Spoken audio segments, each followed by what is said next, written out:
چې کوم کس داسې پریشانی له کوروالی نه چې هغه تنده یو تر بله ټکوي خاوند له کوروالی نه کوروالی له خاوند نه بیزاري د اولاد کتلو ته پلار مور نه تیار نه اولاد مور او پلار کتلو ته تیاري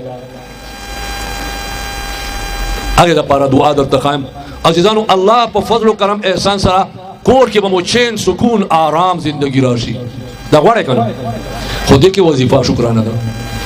خو دې پیسو نه یارېږئ مه جیب ته به لاس نه کوئ انشاءالله دې کې به خپل بچیان به څوک آینده کال داخلوي هغه دې لاس اوچت بچیا تا خو دا به انشاءالله بالغېږي بیا به واده درته کوي بیا به دې زبل کړي خو خیر ده اوس سره اراده ده دا ارادې باندې به الله ثواب درکړي اراده خو مو شته که نه اللهم صل علی پس کومه دعا غواړئ اللهم ربنا ډېره عظیمه دعا ده یا الله دنیا او د آخرت ټولې ښېګڼې ماته نصیب کړه